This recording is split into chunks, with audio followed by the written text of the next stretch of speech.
Bonsoir à tous. I'm Isabelle Bajeux and I'm the Dean of the Desautels Faculty of Management at McGill University. Je voudrais vous souhaiter à tous la bienvenue et merci d'être avec nous ce soir. Thank you for joining us for the 14th Integrated Management Symposium entitled Implementing Inclusive and Transparent Strategy, Opening Up Contemporary Organizations. I want to extend a warm welcome to our speakers, Professors Richard Whittington and Marie-Josée Lamotte, our faculty members, our alumni, our students, our friends of Desautels, of McGill, and our esteemed guests. I would especially like to thank our benefactor Marcel Desautels and our donors, whose generosity enables us to offer these public opportunities to discuss and reflect on significant ecological, social, and economic challenges facing society today. Finally, I'm delighted to invite Professor Saku Mentere, Director of the Marcel Desautels Institute for Integrated Management, to provide context for tonight's event. Thank you to him and his team for organizing today's discussion. Saku? So thank you, Isabel. Ladies and gentlemen, how is it that the performance of an organization can be understood by strategic management? How can coherence in organizational actions be explained through organizational strategies? Why is it that so many organizational cultures are colonized by so little resistance by the values embedded in managerial strategy doctrines? Why is it that so many organizational members are inspired by strategic management, finding meaning in their work, while others are oppressed by strategy, being reduced to cogs in a machine or numbers in a balance sheet? Strategic management is a way of thinking about how you manage an organization. It's a discipline which guides the way managers think about themselves and their actions, and how they seek to become better in what they do. It also frames the meanings we attach to others around us, how we conceive work and workers in organizations. The first significant step towards a more comprehensive appreciation of strategic organization was taken by our eminent colleague, Henry Mintzberg, here. His great insight was the strategy was really an organizational phenomenon, a pattern in a stream of actions. One of the next important steps was done by my good friend and colleague Richard Whittington, who's with us here tonight, who is a professor of strategic management at the Said School of Business at Oxford University. Richard received his PhD from the University of Manchester on an MBA from Aston Business School and MA in Modern History. Yeah, he's a historian. For that, he looks remarkably good for his age. From Magdalen College of Oxford University. He's a fellow of the British Academy of Management. And Richard has accomplished something that few of us academics are able to do, something that Henry has done. So he's changed the way we think about strategy. So he's championed a strategy as practice approach, which focuses on examining strategic management not only as an organizational process, but also as a discipline, and a micro-level activity at the organizational grassroots. So strategy is not only something that an organization has, nor is it only something that, that an organization does. It's also something that people do. So strategy is kind of like a rain dance that's practiced by so many people around the world. And then understanding that dance is not only important in terms of understanding whether or not rain ensues, but also what is the significance of the practice itself. And we're here today because we're sort of now in an exciting point in the history of strategic management, examining how strategy transcends the boundaries of organizations, how strategy opens up. So how it becomes to include stakeholders and sort of, several organizations. And for that purpose, I am particularly thrilled to be able to invite Marie-Josée Lamotte, our other professor. Marie-Josée is here perhaps because I've been keen to pay off an old debt. Richard was my PhD examiner in the year 2003. And ever since that day, I've been wanting to see his work examined by an authority. And Marie-José, having been the managing director of Google Canada, knows a lot about open strategy, I think how it's practiced. And Richard has just finished a book, a new landmark entry in the history of strategic management on open strategy. So I'm really keen to hear these two engage in a discussion about that in public. There's also a video feed that sort of goes through YouTube. So looking forward to that. So Marie-José is our new professor of practice at the Benzadoun School of Retail Management here at McGill University. She's also president of Tandem International advisory firm specialized in omni-channel retailing and branding. She has over 25 years of experience in the competitive digital and consumer products world at Google, L'Oreal, Procter & Gamble, Clairol. She also serves on many private sector and public advisory boards, including Aldo Group, Lightspeed, POS, and Reitmans. Since 2016, she has served on the Treasury Board of Canada to the Audit Committee for Ministries. Well, she's also been an advisor on the economy and innovation to the Quebec government. The board list named her among the top 10 women in tech in Canada. She was also recognized among Canada's top 100 most powerful women in the Financial Post. And top 100 most powerful women in Canada's Marketers of the Year by Strategy Magazine. Forbes magazine and Social Media magazine recognized her among top marketing minds to follow on social media in North America, and Canadian Business Magazine nominated her among Canada's 40 global leaders. I forgot to mention some of Richard's, I kind of got carried away, so let's do some of those as well. So I think Richard is well known for having written the most popular MBA strategy textbook in Europe called Exploring Strategy, which is, I think, to its 11th edition at the moment. He has, this morning he had 32,859 citations in Google Scholar. And he also has written, well, several academic articles and another very well-received book called What is Strategy and Does It Matter? One of my personal favorites. His ideas have been featured in the Financial Times, the Sunday Times, and People Management, demonstrating a long-standing commitment to participating in public discourse, as he's doing again tonight. So Richard and Marie-José nicely complement each other in this discussion on open strategy. Marie-José will speak to her C-suite experience while drawing out Richard's research insight on the topic. So now, without further ado, please join me in welcoming Richard and Marie-José.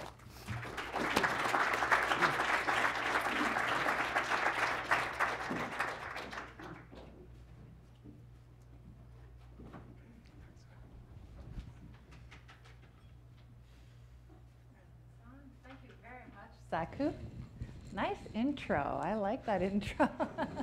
Sort of wove our to and fro, didn't it?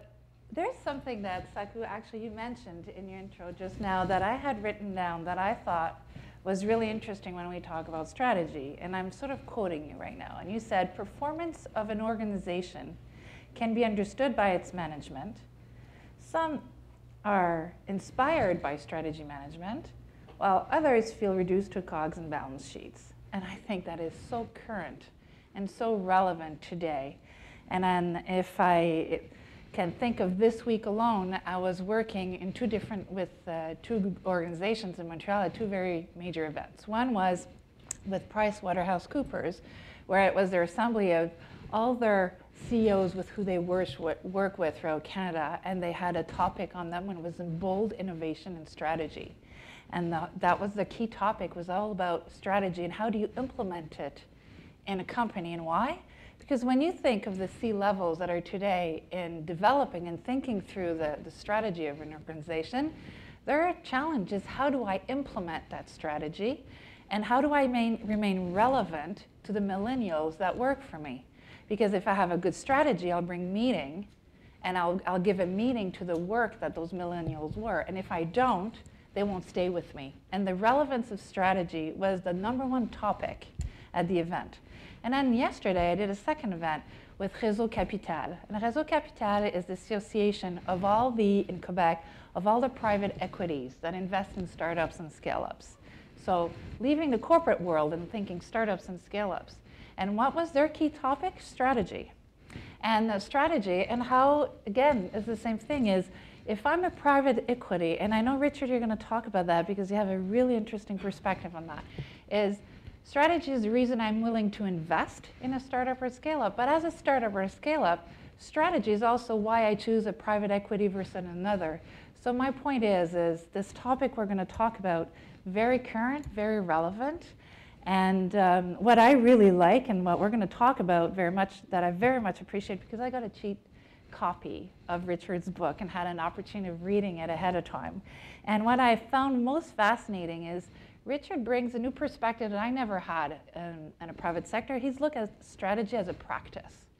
And I actually never looked at strategy as a practice, even though everything we do, like we use strategy and everything, but strategy is more of a process sometimes when you're in a private sector than as a practice, but so much richer to look at it as a practice. And just, I'm going to do one more anecdote before we start. Richard and I were talking before, about an hour or two ago, and I was telling him about an anecdote. So in the 5 last year, I was managing director at Google Canada, and we were talking about the strategy of innovation at Google. First of all, I was sharing that the strategy of innovation at Google is actually what they call stole with pride from a man called Erno Rubik. Erno Rubik is the man that invented the Rubik's Cube. And his perspective is that in order to problem solve in business, you need a strategy that will help you flip around all sides of the puzzle of the cube in order to find a solution to creative problem solve it. So what we'd like to do with it, and what I'm appreciating is Richard is coming with a very, with an angle to strategy that I find academic and smart and conceptual in all the right ways. And I've always looked at it from a very hands-on approach and useful, and why is this useful to me today and why it matters.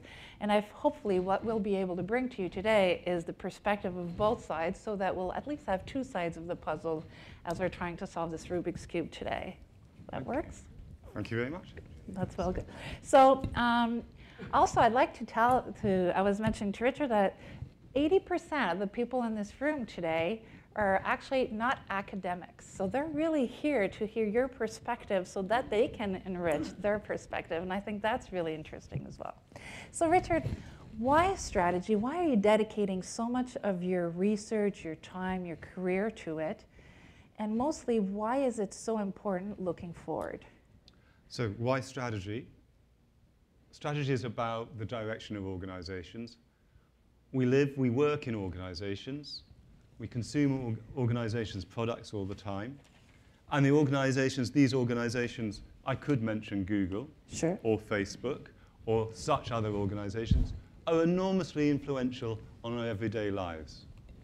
And it's their strategies that matter to us as consumers, as employees, and as citizens. So strategy really does matter. Saku mentioned a book I did a long time ago. Does strategy matter? Yes. To investors as well, but also to us as employees, the millennial generation, us as buying stuff in the shops down the road, and us as ordinary members of society. So I think strategy couldn't be more important. Who's a strategist here? Is there any strategy consultants here? Or yeah, you would agree? Strategy is important. Yeah? Let's start with that agreement. That's great. So tell us a bit about the research you've done in the last couple of years and your methodology that brought you to write this book, so we have a bit of the context. Well, Saku mentioned I started as a historian. I'm not a professional historian. So to a certain extent, I've had this frustration with this history for a long time, that I engaged with it superficially as an undergraduate and wanted to get back. And at a certain point of one's career, one starts to look back a little. And so I wanted to look at the way in which strategy as a practice has changed. And one of the ways I thought was to understand change, it's great to know where it started. And it started, at least in the way we think of it now, sometime in the 1960s, if you like. Strategy consultants might recognize this. When Boston Consulting Group was founded as the first specialist strategy boutique firm, McKinsey had existed but didn't think of itself as a strategy boutique. In 1963, we might say around then was the beginning of strategy as we know it as a practice. So what I've been doing is tracing how strategy has changed over the long run in order to understand how and why strategy practices change over time. And they do enormously, and that's going to be our theme. Yeah. So I've taken a historical perspective as a frustrated amateur historian. So you've had the opportunity of meeting, correct me if I'm wrong, I believe is over 100 stakeholders, whether CEOs of companies or even in the government sectors and et cetera. Tell us a little bit about that journey, and throughout all of these interviews, when you've asked them to talk about strategy, did you see any differences, either cultural, generational, industry specifics? Well, I spoke to a lot of people, strategy consultants, chief strategy officers, chief executives, founders of strategy consulting firms, middle managers involved in strategy. What I'm going to talk about, this opening up of strategy. People are getting much more involved in strategy than they were back in the 1960s when it was an elite, exclusive, confidential practice. It's changed. And one of the things which has changed, you mentioned the generational thing. I'm just chatting to Carl Moore, hiding at the back. He knows this millennial theme, but the people who we work with now, managers work with now, are a different generation to the people who used to work back in the 1960s and 1970s in the large manufacturing conglomerates, which to a certain extent, Henry, you may remember it, the General Electrics of this world, they defined the way at one point we thought about business and managing.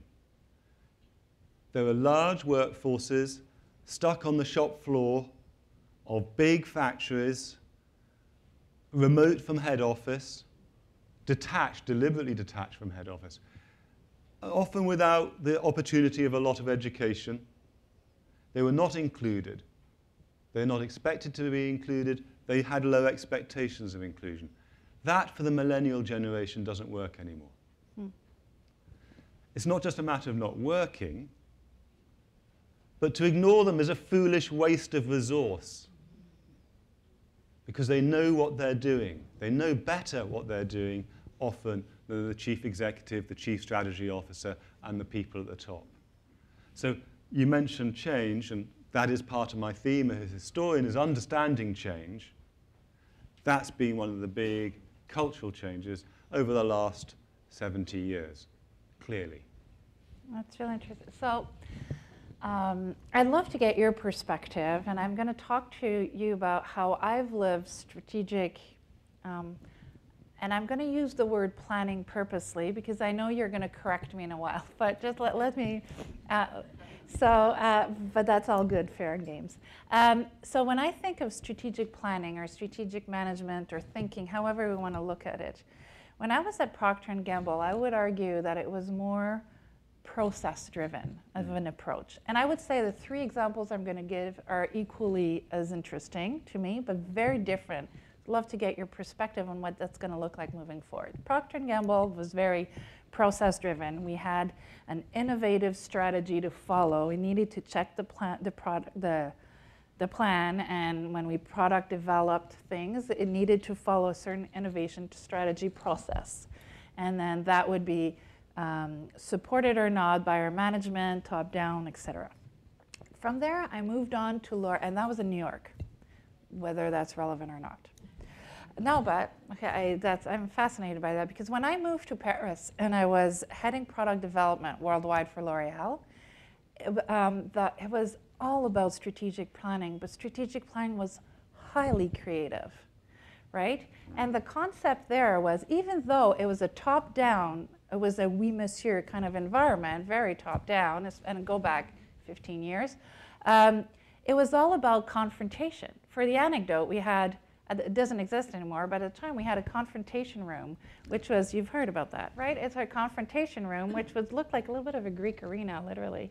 And you had, when you think of it, anyways, I'll stop at that. But and then you had all the C-levels, call them, all the management around, and you little person who was going to present the next product you wanted to launch globally would go in the middle and present your innovation and your idea, et cetera. And that was the step one of strategic planning. You needed to present the end result and get debated on what the outcome would be. And from the confrontation from everyone around brought a whole lot of innovation. It was actually really interesting, but innovation started by confrontation, and confrontation was the step one of your strategic plan. You could not start without it. Interesting enough, when I was talking to the head of Amazon this year, last week in Canada, he was saying that when they present a project, they need to present to their management the press release, so the end result. And that's the debut of knowing if they can get the funds to develop whatever strategy they had in mind that they feel is an opportunity. Yeah. So it's an end result. Then I moved to Google, and I'd say their leadership and the culture was very different. It's no longer top-down. It's very horizontal. It's very open. It's very inclusive. Out of 80,000 employees, there are about 10, 11 levels. So everybody's got the same title. It's not a question of a title, or roughly. So, and to your point, and I very much appreciate when you write and talk about this, is you don't need to be a manager anymore to be a strategist, you call it? Sure. And or to practice strategy. You can be any player for as long as you understand what piece of the puzzle you are and where your role is, you can influence. And it's that leadership by influence versus a leadership of authority, which I had met in the past. So all of these things are very different way of approaching strategy. You could say very different way of approaching innovation. And I'm not trying to confuse the two notion, but you could not do innovation without strategy and strategy without innovation, at least at Google. So is it still current? Do you think that the future of innovation and strategy is only what Google's doing? Do you think there's still room for that vertical management, top-down authority leadership? Well, we got three models, exemplars, if you like. P&G, process-led, tick box-led. I think many of you in this audience will experience some of that. And we need some of that because don't forget, resources are being deployed, people need to be held accountable. Yeah? Budgets are being set, incentives are being offered, and at the end of the year or the end of whatever, you've got to come back and say, yeah, I delivered, and could I have my bonus, please? You know, that's a very reasonable thing, and that's probably not going, in some form or another, is not going to go away. Lindsay Owen Jones, was it Lindsay Owen Jones? L'Oreal, Salle de Confrontation is famous. I've been there. It's, he's the one I was presenting to. He must have been terrifying. I've met him a couple of times. He's an editor. You've got to embrace a confrontation. You've got to embrace. But that's wonderful too, because there's a prototype. It's a prototype, maybe quite a brutal prototype, for a more open way of engaging in strategy. So your junior product manager would go up there and talk to the C-suite and debate. Yes. Now, in the old days, that didn't happen. That's very true. So that is a step might include, I didn't, I could have, might have included in that progress towards what I call open strategy, which sounds, and I don't think it's totally this, it sounds a little bit like what Google is doing. Now, when I talk about open strategy, I don't mean democracy. I don't mean a shift of decision rights. Chief executives are responsible to their investors for those decisions. They take the final decision.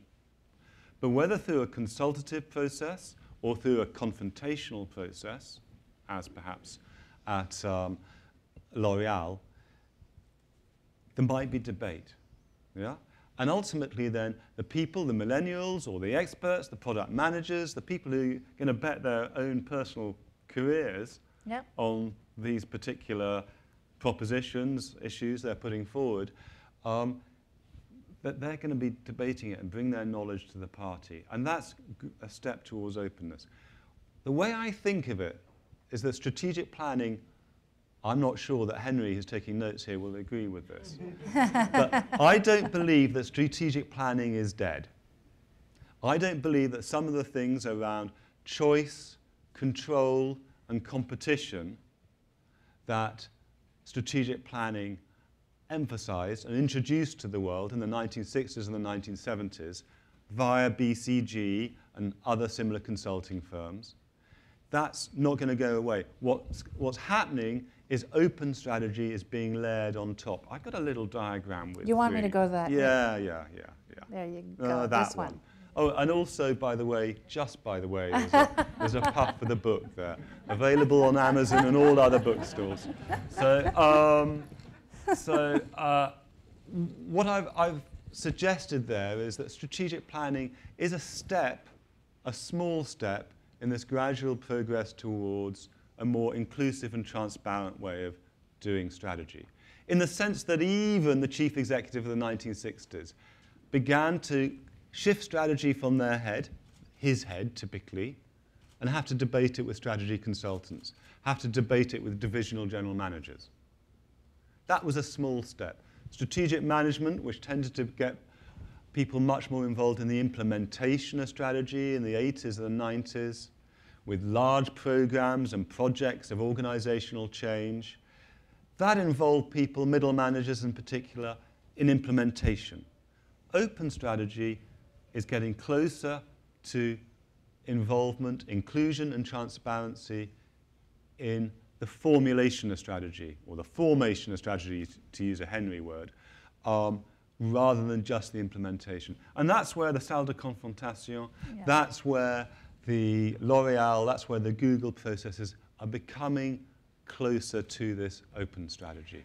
Open strategy is a layer on top, not a replacement of the two previous notions. I would argue that to make it to open strategy, it requires a different organization. Teams need to be organized differently within a team. So for instance, at Google, if you were the leader of a project, not necessarily the manager, but the person accountable for the project, you had to surround yourself with people that were stronger than you on different topics in order to bring you their perspective and debate the strategy from all various angles. We're back at the Rubik's Cube analogy, right? And then from that would become the diversity of thinking that was required. And we had a slide before, but I won't go back to it, which means that, like, we often talk about diversity and the need for diversity in teams, but what was really important to get to what you call open strategy at Google is that from diversity, you had to come to commonality. So from the diversity of thinking around the table, you had to find commonality that became your strategic way of approaching a problem to solve and to create a problem. So I would say, in my experience, but challenge me if you don't agree, open strategy cannot happen without going from diversity to commonality, which is a little bit against everything we keep hearing, where everybody's still pushing for diversity, but at some point diversity needs to merge.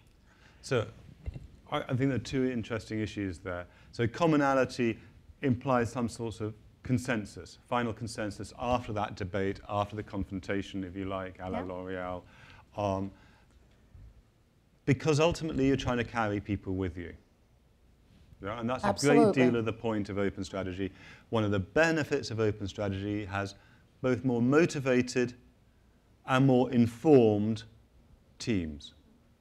So they bought into it and they understand it. They can communicate it to the people who report to them, to their own teams, and they believe in it and can convey that conviction to everybody who's further down or wider out in the organization. So the consensus is important. So diversity may mean many voices, but eventually arrival at a common voice. Absolutely. Is that a way you're thinking about it? I agree with that, yes. One of the things that you touched on, which I am interested in, you could also say that commonality implies a sort of communality or equality. Right. And there's a threat, because it's from hierarchy, as well as from diversity to commonality, it's from hierarchy to some sort of equality or communality in the organization. I haven't thoroughly researched this, but my strong impression from some of the case studies and organizations I've worked with is that for many senior-ish managers, not the top management team necessarily, this shift from hierarchy to communality is very disturbing. Yeah? Because instead of influence on strategy being determined by rank, it's being shaped by expertise. It's a market for ideas, and a market which is fairly free market, fairly level playing field. And if you spent 20 years building up your career, a level playing field is not quite what you want anymore, thank you. That pushy young person who's attracting all the internal social media interest, whereas you are stumbling with your 2 fingers, puts you in a very awkward position. So I don't know whether that was what you were referring to, but I think when I talk about open strategy, it's not an unmitigated good. It's not for everybody, not for every sort of organization. It's not an unmitigated good because it can lead to inadvertent, unfortunate, unintended consequences. And it's also internally very disruptive. So there's some issues in there. There is. I would argue commonality brings a sense of belonging. That's right. Absolutely required among millennials today. That's a good point. And that as a C-level, even though you have the authority to make the decision on the strategy, if you're not inclusive enough, and that's where I'm coming back to your points, but if not inclusive enough, I mean not by avoiding commonality, avoid giving the sense of belonging that I need to have a shared values and shared mission, shared reason to be with a team. So that's the debate I would have with that. But yeah. One point that when you've made very clear throughout your book is that the foundation to open strategy to you is based on inclusion and transparency. We've talked about inclusion, not so much about transparency, so I would love to hear your thoughts on that. Well, there's a number. So inclusion simply means inviting more people into the strategy process, to use that word. And that might be within the organization or from outside the organization. So one of the things I was able to observe a little of was how Shell would work with a consortium of large organizations, not just private sector businesses, on their scenario analyses. Shell was very famous at one point for developing scenario analysis. Now it doesn't do it on its own anymore, even though it's an expert in the practice. It shares that practice with others because it feels it can learn more. So they share some of this early strategy formulation stuff. So inclusion is referring not just to employees within the organization, but maybe to partners, maybe to members of an ecosystem for a high-tech firm, maybe for complementary organizations in the case of Shell. Inclusion's all that. So that's the opening doors stuff. The transparency stuff I believe in particularly, and I've been doing some work recently, seems to me to be very important. It can come in a number of ways. It might be chief executive presentations to financial analysts in a way they didn't used to do. Only 20 years ago, we did a study of this, of the top 100, the global 100 firms who would do strategy updates or strategy presentations, general reviews of their strategy to analysts and media. There's only about 2% were doing that in the early 1990s. Now, every year, it doesn't sound like a lot, but it's a big change. About a quarter will do that sort of thing once every year. So there's a big change. Chief executives are talking more about their strategies, formally through presentations to analysts, and informally through blogs and things like that to the world. Elon Musk is, of course, famous for his is not a model of management, but is not in every respect anyway. But in this respect, he offers an intriguing example. You know, he releases his strategic plans 1 and 2, and so on and so forth. He's very transparent about certain aspects of his strategy in a way that wouldn't have happened 20 or 30 years ago, at least. So the transparency is important. And I happen to be working at the moment with something called the International Integrated Reporting Council. Some of you may know that. And part of its agenda, the next step, is introducing more. It's a consortium of large consulting firms, audit firms, and large businesses. And they're committing now, or we hope, they're committing at least to an investigation of the opportunities for more transparency on strategy in their reporting. And that's the next step. So I think transparency is increasingly important. And that goes back to some of the public policy issues that we may explore later as well. So you also talk about the rise to openness, and you had it in the graph that you like, so this one. Yeah. And do you want to tell it, what do you mean by the rise of openness? And then why do you see a need for that openness per se? Is it because what you just said, like if you don't share your strategy openly, people are going to not understand your mission and your reason to be? So let's say Amazon. Amazon was an e-commerce platform for the longest time, and recently, several years back, really deferred their model to more of a cloud computing company, and completely says it and talks about now they're a data company, they're no longer an e-com platform. Google will say, well, I used to be a software, well, not a software, but a platform, technology platform company, and now really I'm an AI company, etc. They're becoming more openness. They will argue that the reason why there's a rise and a need for openness is for shareholder values. So that's a very commercial way of looking at it, but a very practical way on this side of the fence. What's your perspective? Well, I'll certainly take the investor argument. Investors make big bets in companies' strategies. That's what they're buying, a strategy. Ultimately, a strategy is a promise to do something in the future, a promise to make some return in the future, and that's what an investor is buying.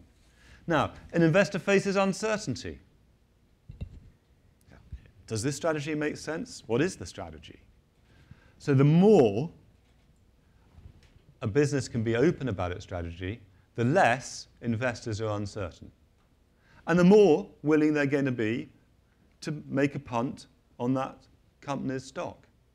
By reducing information asymmetry, you increase investor confidence and you increase the value of your stock. And in fact, we did do a study of this. We looked at strategy presentations by chief executives amongst American corporations. On average, and there was a big dispersion, there will be a 4% uptick in company stock in the 2 or 3 days following a strategy presentation. Now, these were very large companies. 4% would be worth $1 billion or so. That seems to be worthwhile spending an afternoon with a bunch of analysts for. Now, of course, that effect might attenuate over time. But basically, for investors, you're reducing uncertainty. So people like Larry Fink, BlackRock, a major investor, an influential investor, is pushing for more and more strategic openness because it makes sense for BlackRock. It makes sense for all investors. It reduces uncertainty, gives the confidence to invest. So I would not trivialize the story for investors. That commercial one is a really important one. But there are the benefits of motivated, informed employees. And companies like Alphabet, Google, or Amazon, they don't have an unlimited license to operate anymore. They're no longer those fresh, young tech hopes who promise freedom and knowledge and information and networks and community to the world. They're monopolists. Yeah, they're useful monopolists, but sometimes, apparently, or they appear, abusive monopolists too. So that's why I go back to the citizen point. Openness should be part of their license to operate.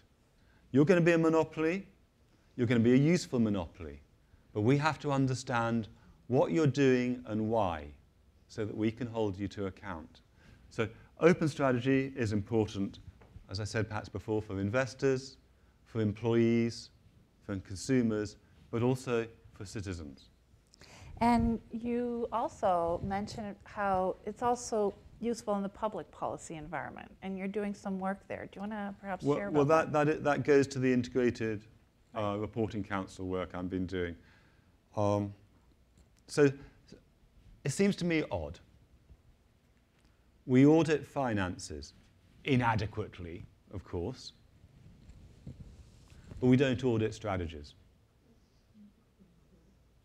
Yeah? The audit, financial audit, is a historical thing. We need to have, I think, some sense of how people are looking to the future. Now, one could audit the process. Not so much, fine, if you're pursuing a strategy of acquisition, I'm not going to ask you, it would be unfair to say, who's on your hit list? Who do you want to acquire? That's not fair. But I do think it's fair to know that that's your strategy broadly. I do think it's fair to ask who you've hired as consultants, who you've hired as investment banks, and know this. And then I think it's fair enough, a year or two later, one could argue about the delay period, to release your original strategic plans of a year or two back.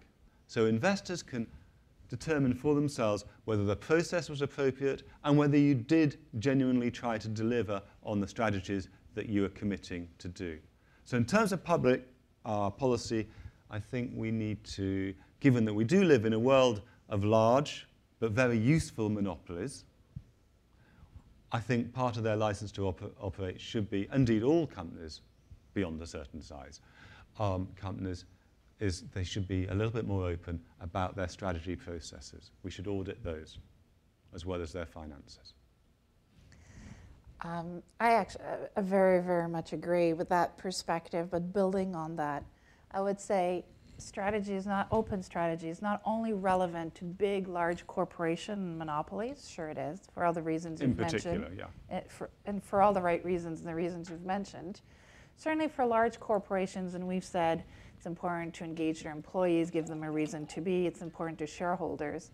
But I would say and argue that it's just as equally important, perhaps more so, for startups and scale-ups. Yeah. Because that's the only way that they get their official go-ahead. When you're a garage entrepreneur wanting to be the next Google, you have to start somewhere, and your vision, but mostly your strategy, is what sells.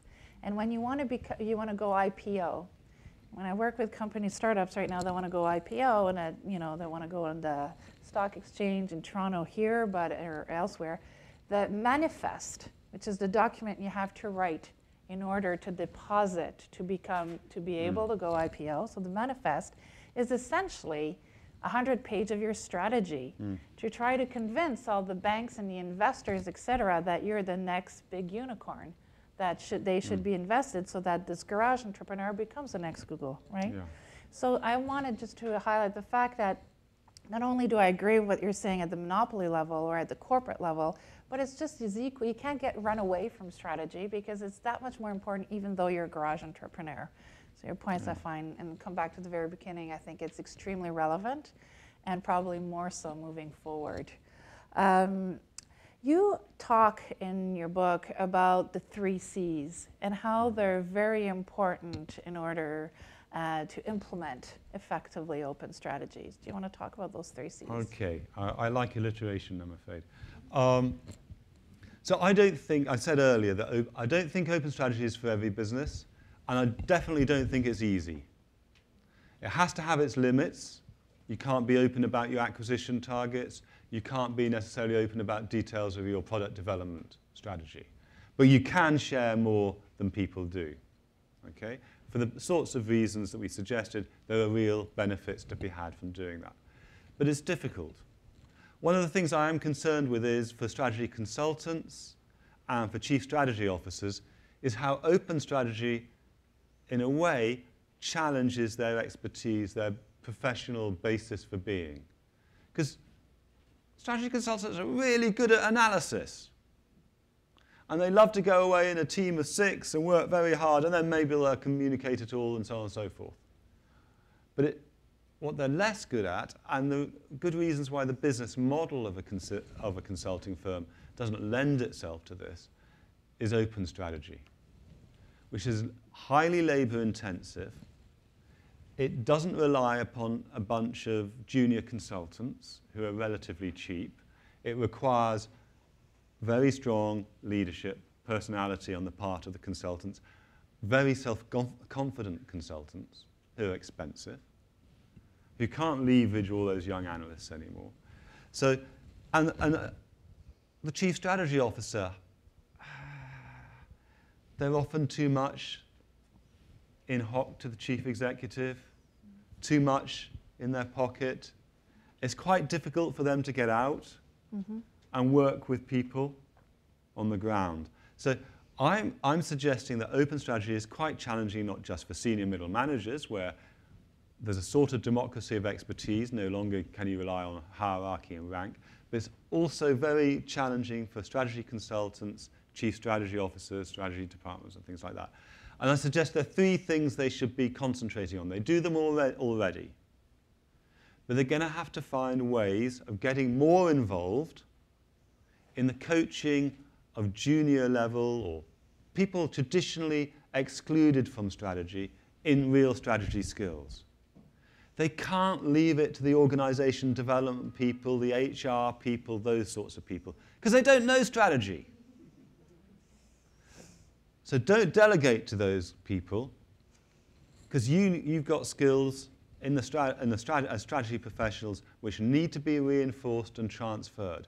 So chief strategy officers have to become coaches. Sometimes even this is the alliteration coming out again, coaxers as well as coaches.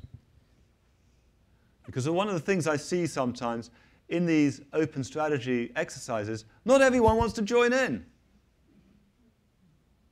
Participation rates, if badly managed, are low. You have to coax people into the arena to participate in open strategy initiative. Coax them, then coach them, give them the skills, the confidence to do something, to contribute in a real way. So coaching is a skill. Coordination is a skill. There's one I can say, I did some work in Intel. There are lots of initiatives going on. This was a few years back. A huge task was to coordinate these. If you're open, if you're inclusive, you're letting 1,000 blooms flower. I got that quite right. 1,000 flowers bloom.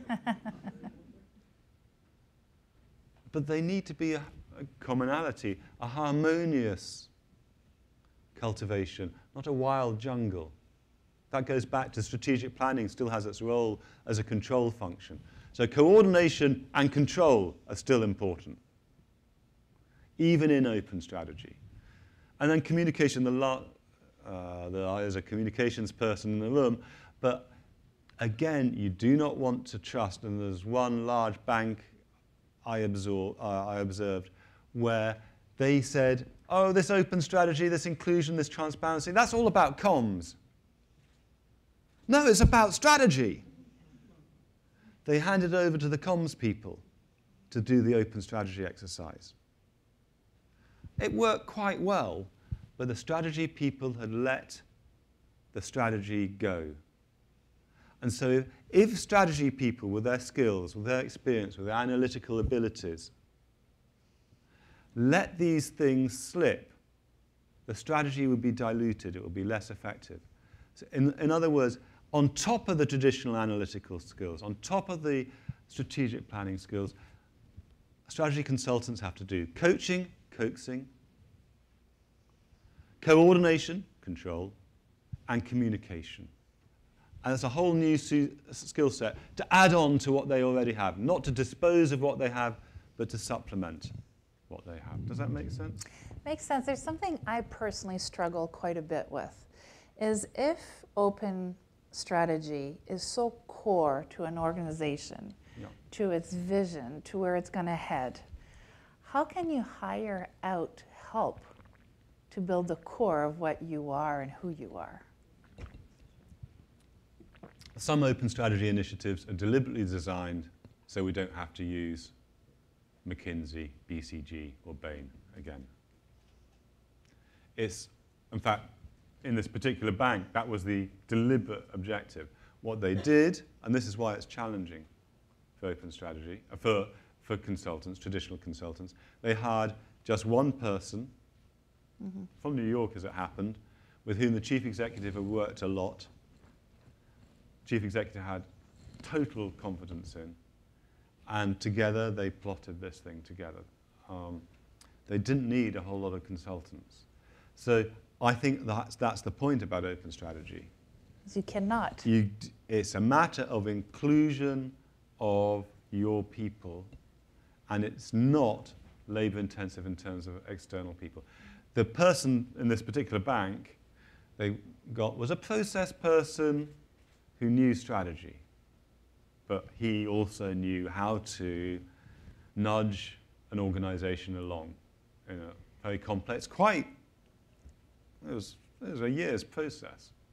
A year's process. So the reason I struggle so much with that is I believe that how can you hire out someone outside of your family to tell you who and what your family stands for, is one way of looking at it.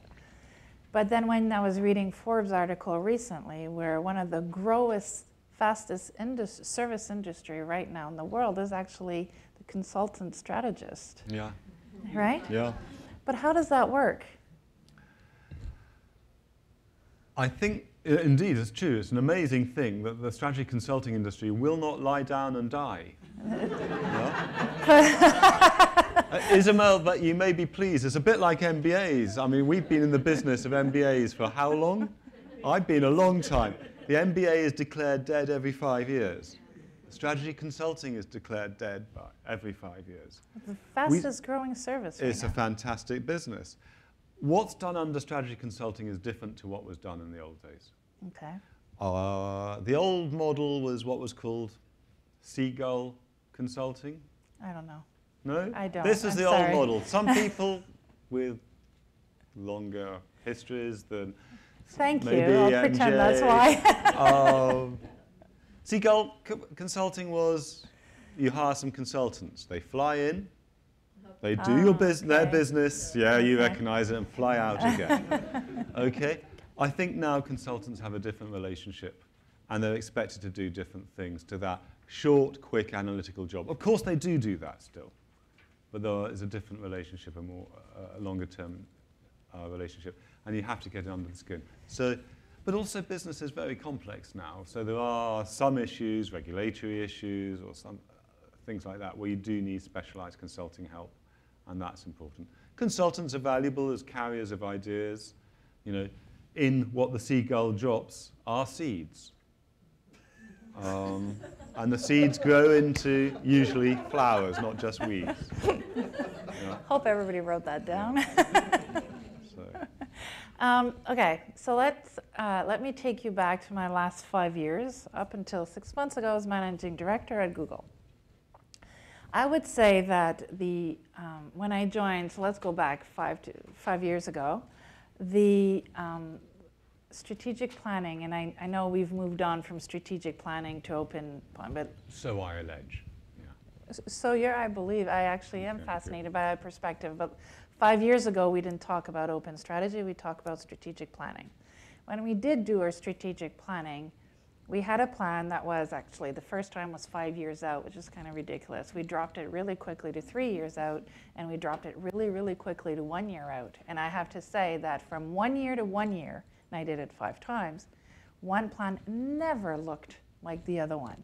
And there was such a difference in the strategies that were developed from 1 year to the other for within the year. And perhaps it's because we were in a tech company, but that was mostly driven by artificial intelligence. Artificial intelligence disrupts business models in such a way that you're automating some part of your responsibilities as an operator, right? I was mentioning that you're constantly reevaluating who does what, and you're reevaluating the roles, because as you're automating, something, the person that was used to doing that gets added value and brings added value, and then even your role at the end is completely redefined. And as your role is being redefined, you're redefining your strategy because you can do more, you see clearer, etc.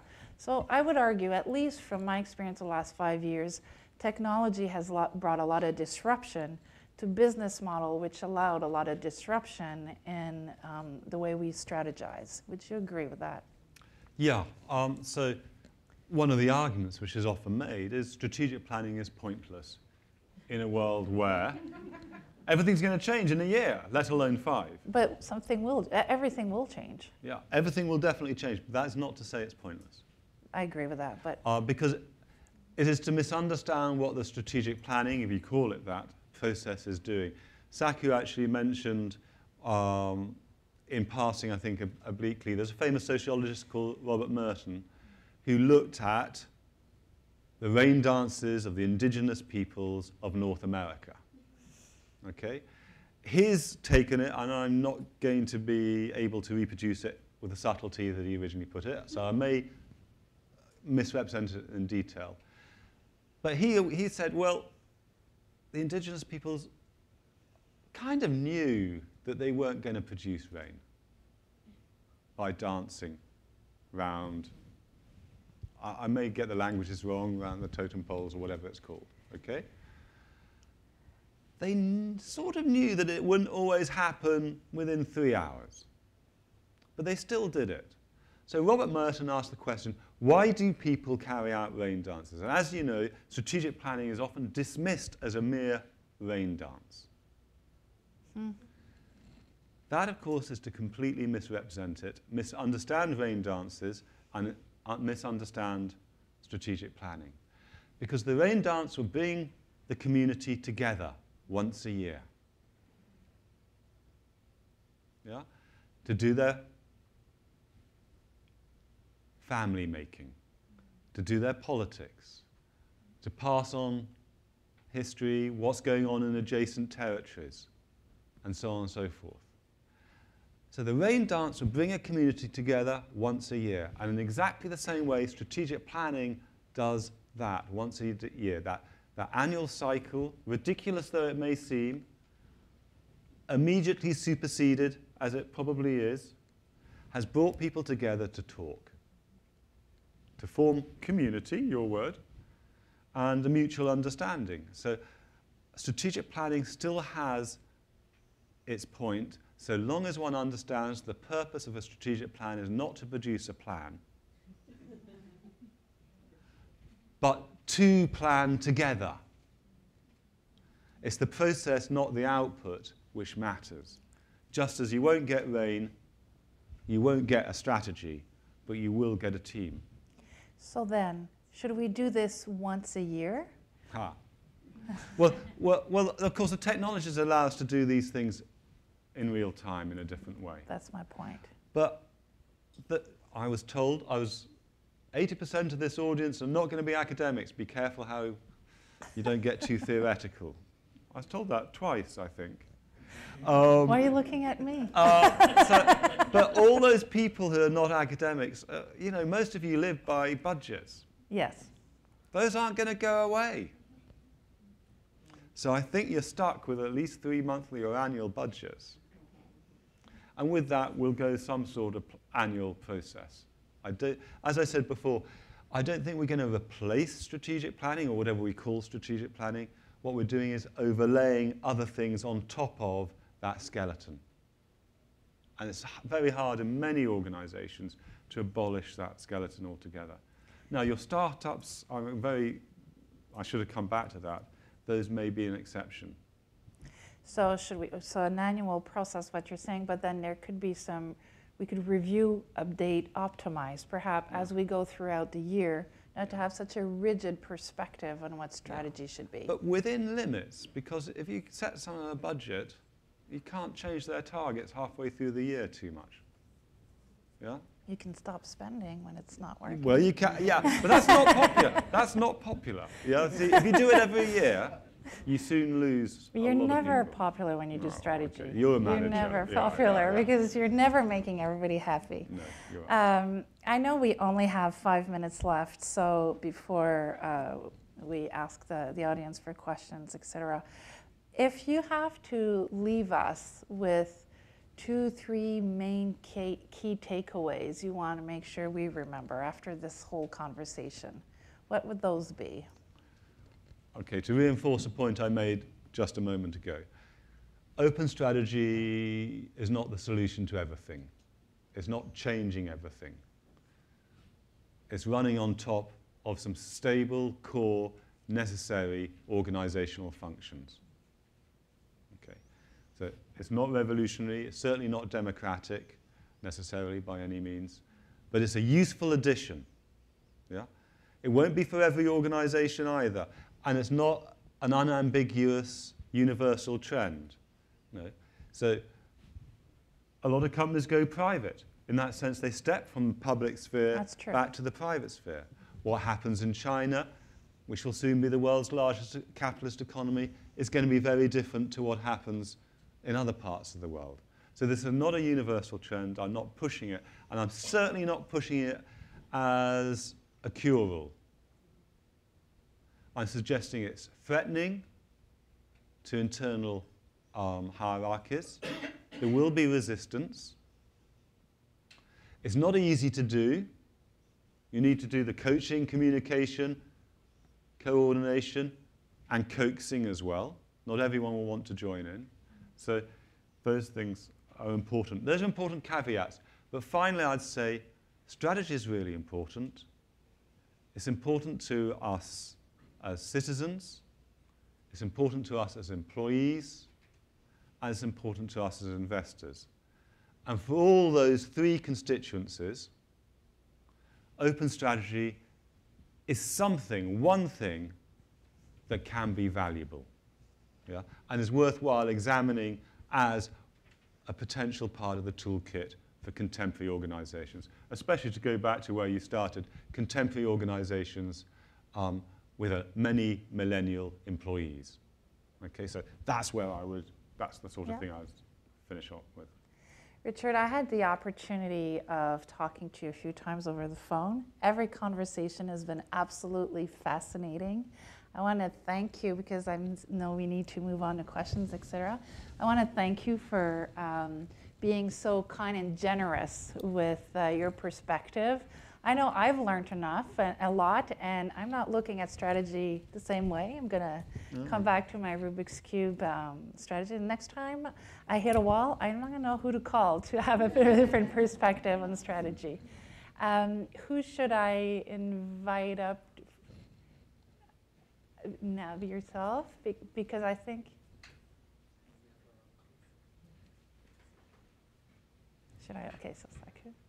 So, ladies and gentlemen, Henry Mintzberg has promised to take the first question or comment. But before that, why don't we give a round of applause to both our speakers.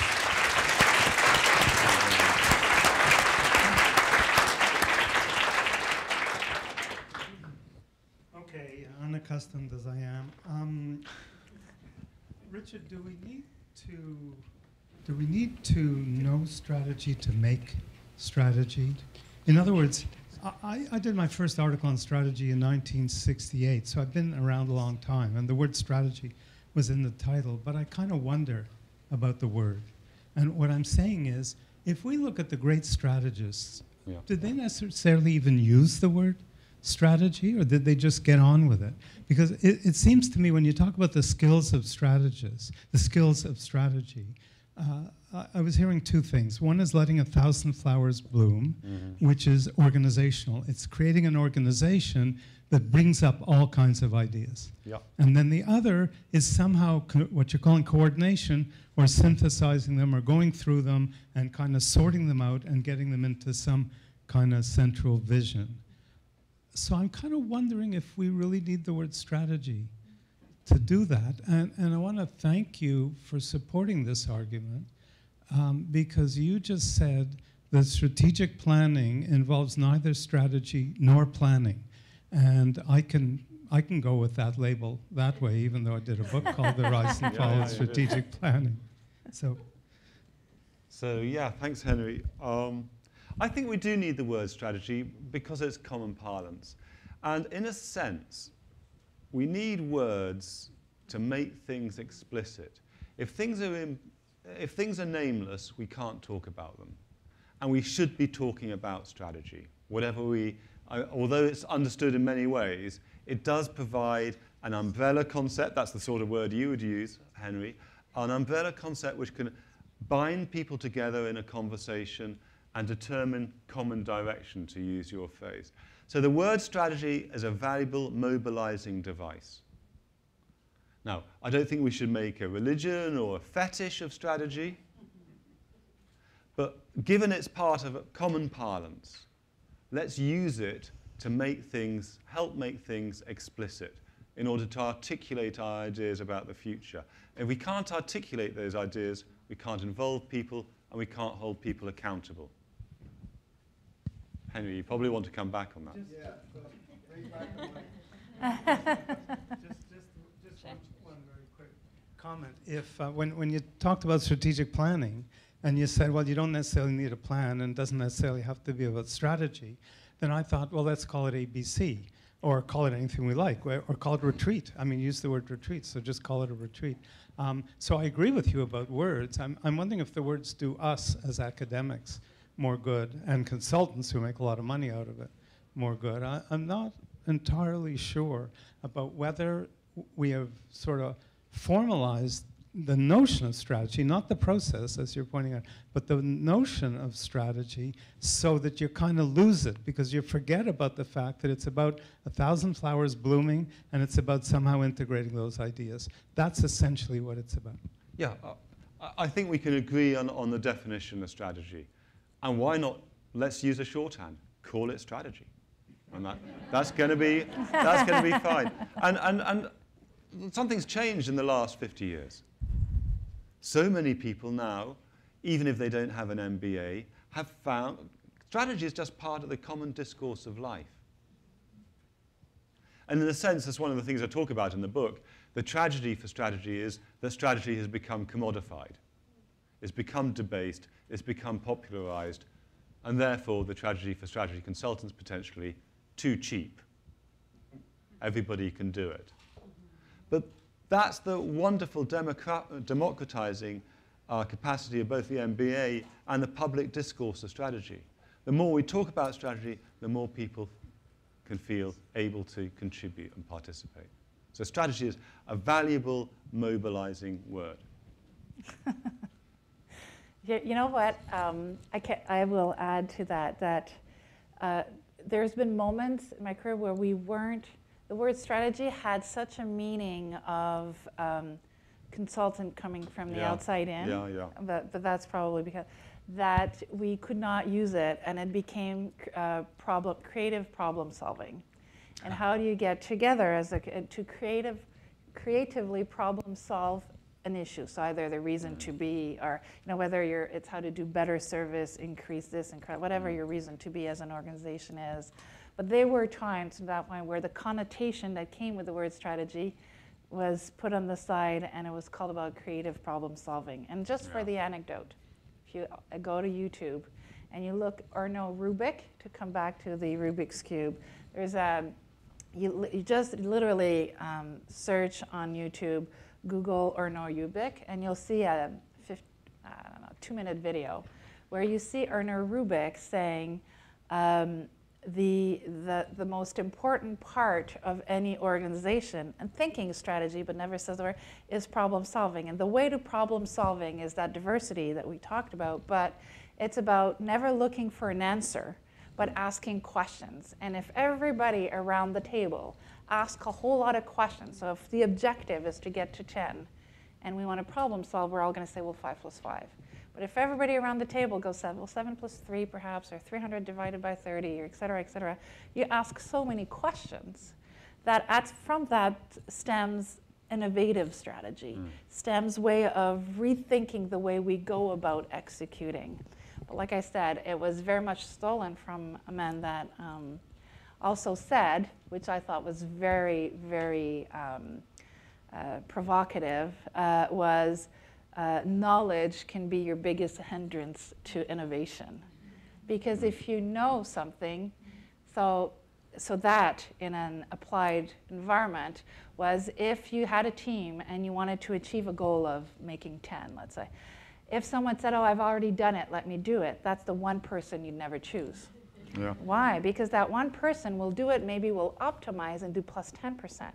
But if you want to 10x your thinking, then you need with someone that has the talent but no experience. So they ask all the questions, and from that stems diversity of thinking that allows you to innovate.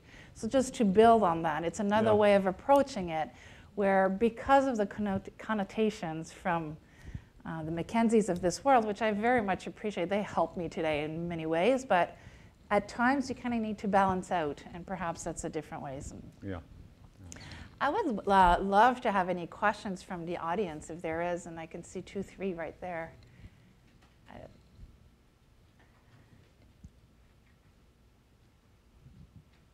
Yes, I really enjoy your conversations.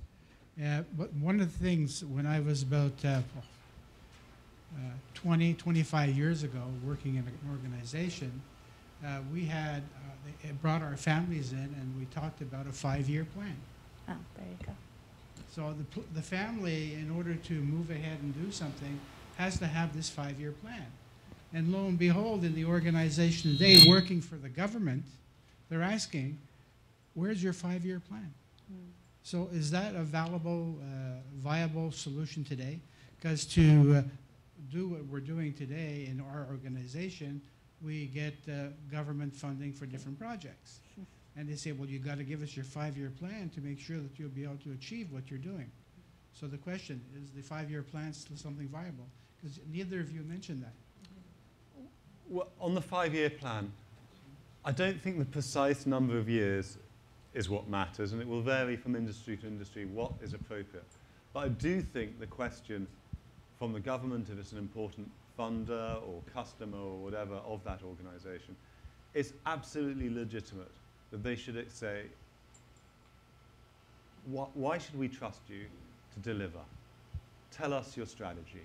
Now, whether 1 year is the important dimension or 5 years, I don't know, but you've got to have a plan. Yeah? So I go along with the logic of that.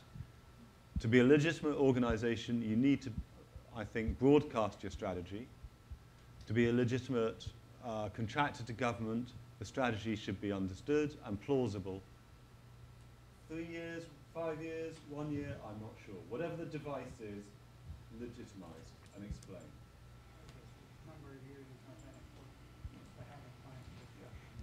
Yeah, and from a private equity perspective, where to invest. Your 1 year, perhaps 2, will really help you, along with the team around, understand the culture and the strategy of the startup. The 5-year plan is to understand their ambition. Yeah. And are they ambitious enough to 10x, to revolutionize, to reinvent the way we're currently doing things, because that has potential. Are they disruptors or are they optimizers? And where do you see a future is in disrupting with the right strategy. So the 1 to 2 year will explain to you the strategy, the 5-year will give you that ambition. There was another question I saw in that area, yeah. Oh, sure. Good evening, everyone, and thank you both for a really interesting conversation. Professor Whittington, my question is for you. Well, first of all, I was one of those that raised my hand when you said, who in here is a strategy consultant? And I'm happy to say that I'm not one of the kinds that you've described, in the sense that I don't see myself as a knowledge holder who is here exclusively to give a plan to you. I'm more of a facilitator that helps an organization plan together. And I found that open strategy really works, but the ingredients, the right leadership culture, the type of organization have to be right. So my questions to you are, first of all, in your experience and in your research, what are the ingredients that make open strategy workable? in an organization, whether it be the size or industry or maybe nothing at all? And then secondly, when it comes to traditional strategic planning methodologies like the balanced scorecard and others, do those have a place now in your view with open strategy? Well, I would defer to your experience, and facilitator is exactly the sort of role which is going to become much more important in strategy consulting in an open strategy environment. So that's great. You will tell me this if I'm wrong, but the only thing which is absolutely indispensable is the chief executive's total commitment. Because, not just because it's going to be an important commitment to the other senior managers who are going to take a risk on this, but because the whole open strategy process involves a huge investment of time. It is resource intensive. So there's a lot at stake. And if there's shortcuts made, or if the chief executive is showing some equivocation, then it's liable to unravel. So I think it's a risky, expensive, big bet to do open strategy.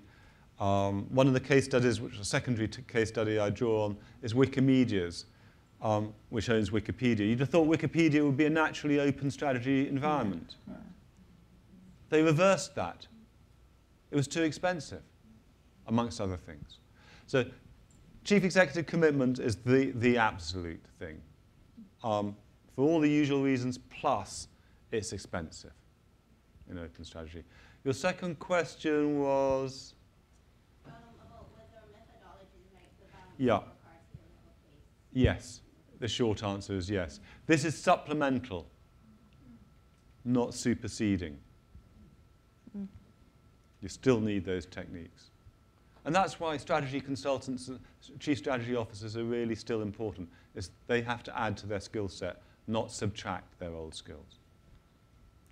I would argue, too, that the McKinseys of this world, not sure where you are, bring some governance to strategic thinking. It's a very important point.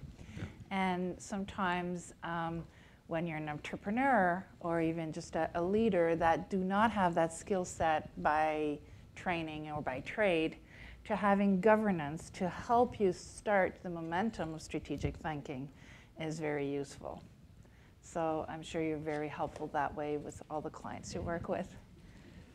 Are there, I have 2 more questions, so 3 more questions on this. I have the mic, so I'll go ahead and ask, I guess. Okay, there's 4 in that one. So I talk to former students who are being entrepreneurs, and they're forever pivoting. It gets dizzying after a while.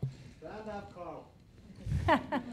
Sorry. So when I talk to entrepreneurs, they're forever pivoting, moving in different directions. It gets dizzying after a while. Have you looked at this? How do you apply open strategy to smaller, more entrepreneurial firms, Richard? Well, that's a good question. I think MJ touched on that. It goes back to what a strategic plan is for. MJ pointed to it's partly a sign of ambition. A strategic plan is also a sign of, it goes back to the governance point that MJ, these guys are thinking, yeah, carefully, logically, analytically, as well as being ambitious. I don't believe that for a small enterprise, what they plan will actually be delivered. It goes back to the point is the plan, like a rain dance, shows more than the contents of that plan. And so the plan is essential to a small enterprise, to a startup. The phrase I often say is, investors, what are they buying when they buy into a startup? All they're buying is a strategy, a promise to the future. But if that strategy is not delivered, that's not surprising. But what they're looking for is a group of people who've been rigorous, careful, realistic, but also ambitious. Does that respond to your question, Carl? The other thing, sometimes you have the entrepreneurs, the great visionary. Yeah. And you see that occurring, and if you have a great visionary, you more just follow him or her. But you might want some sense of balance, because visionaries get lost in wildernesses. Yeah? So the fact that that visionary has offered some sort of plan speaks to the fact that that person is listening to others and working with others, not someone who's going to get lost. There's a question here in the front. Yes. I think if you, yeah. So just a thought. So that concept of having a secret strategy can be considered, for example, as a competitive advantage. So versus the challenge of now having open strategy that challenges basically this concept. So how can we eventually at some point consider that having an open strategy can be considered itself as a competitive advantage? And also that debate around what is tactic, what is strategy? Can you have an open strategy and secret tactics? Okay, so there are lots of questions in there. And you do allow me finally to say something about theory. There are two dominant theories perhaps in strategic management. One's the Chandlerian and Williamsonian view that strategy should be reserved to the top. You can't trust the bottom because they'll pursue their self-interest. It has to be top-down. And the second is the resource-based view of the firm associated with people like Jay Barney, who emphasize inimitable advantage. In other words, keep it secret, your competitors can't imitate you. Now, I'm saying Williamson and Chandler being top-down are missing a trick. They're not harnessing the knowledge at the bottom. They're not winning the motivation of those at the bottom. And I'm also saying, vis-a-vis the resource-based view of the firm, the ones who emphasize non-imitation, inimitability, that actually nowadays competitive advantage doesn't lie in having resources which are secret. I'm generalizing wildly here. Because anything which is valuable is going to be too complex for easy imitation. Yeah? And by the time in today's world people have begun to figure out what you've got, you'll have moved on. You're a constantly learning organization. So if they imitate, that's fine. They've defined themselves as 6 months behind you already. So in today, now, some things have to be private. Some things have to be confidential. Some things have to be unique. But I think we should be much less fearful than the resource-based view of the firm would encourage us to be of openness. Because it's hard to imitate valuable resources nowadays, knowledge, because it's always changing. Does that respond to some of your points? Okay. There's a question just behind you. Which one? So my question was more about the perception of open strategy. The perception of open strategy being that your employees or your stakeholders have a voice within the whole process, and when they don't see their voices represented in the strategy at the end, how is that managed, and what types of conflicts do you see coming out of that, and what are the best ways forward for that? That's such a good question. So some of the bank, for instance, had a fantastic harvest of ideas, which ranged from changing the menu from for lunch in the canteens and so on and so forth, to really significant innovations. And some of those just didn't fit the agenda of the corporation. And there was, in this case, some disappointment. It goes back, for me, to the importance of strategists being involved, right from the first, because the strategists have to define the range of the feasible.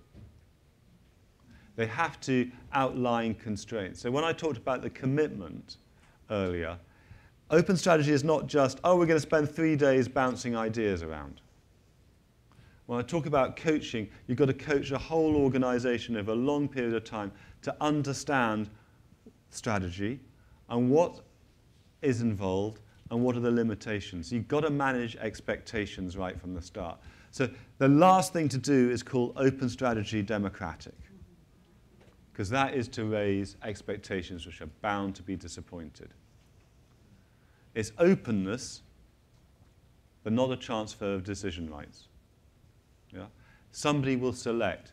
So I said coaching and coaxing, coordination and communication. But if you want another C, another essential C to open strategy is culling. You've got to be able to cull the ideas, and it's best to tell people that's what you're going to do at the start. not at the end. So that point is a really important one. So coaching, coaxing, communication, coordination, and killing some ideas.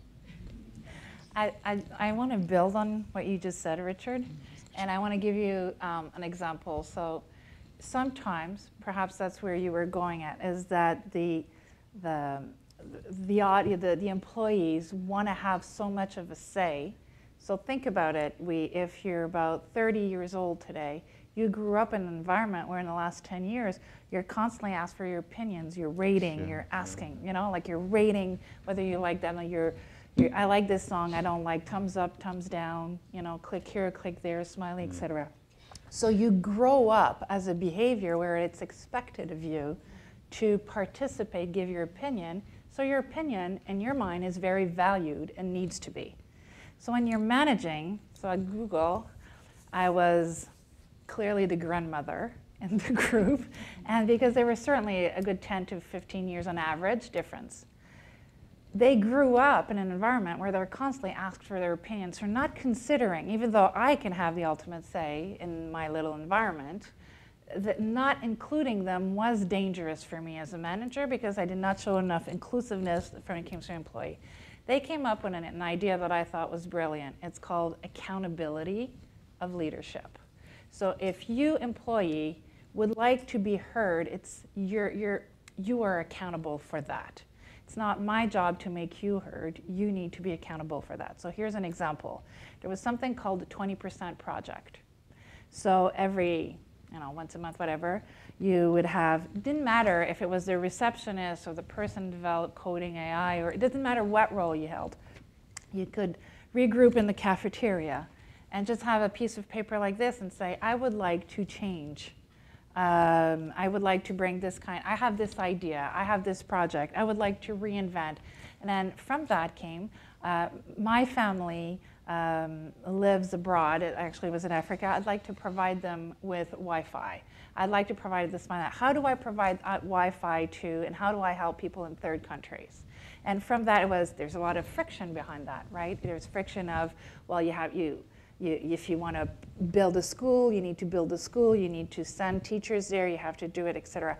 So they're like, if I want to build a hospital, I need to build a hospital, bring the talent, etc. How do I change that? And couldn't Google and all of its great values and difference it can make in the world, couldn't they better help third countries? So you know what came out of that? Something called Project Loon. This man went in front and said, you know what, out of all of the ideas, I would like to change this, and it's going to be my 20% project. Who in this room would like to help me? It's completely volunteer.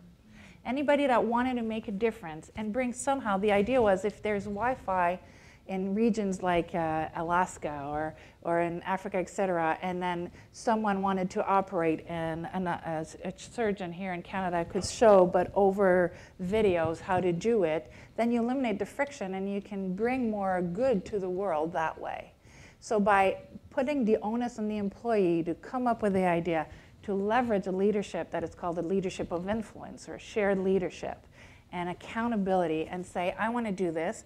The only thing as a manager you need to do is I'll give you 20% to work on that if you leverage enough employee to help you. And frankly, Project Loon, where today, if you Google it, you'll see it, is when there was, I think it was Costa Rica, about 6 months ago, roughly, when there was this big earthquake and they lost all connections. They sent what that team had created, which is sort of a big balloon.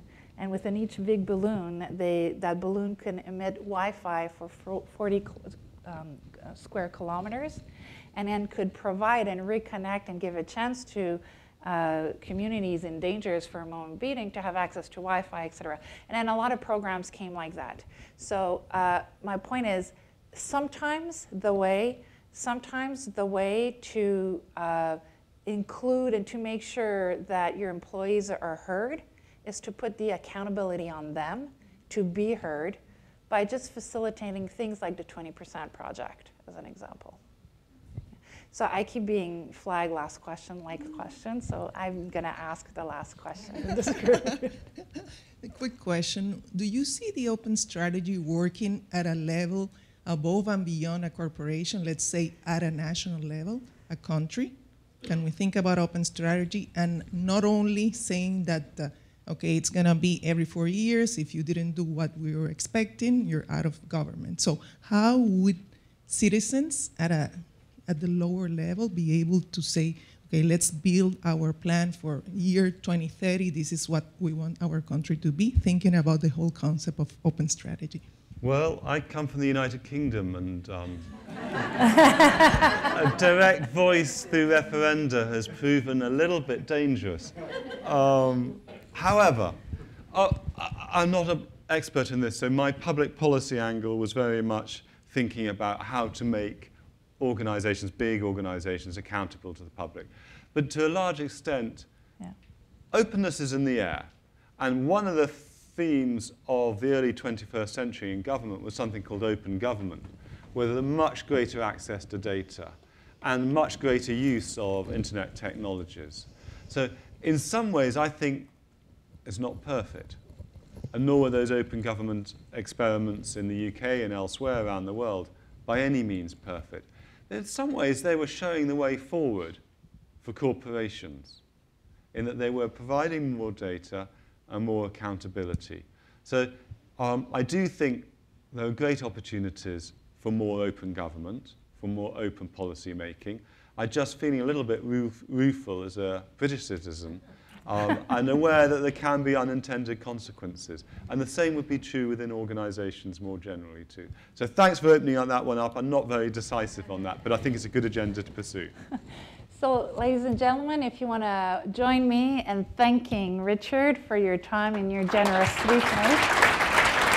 And thank you very much. On behalf of BizHotel, thank you very much.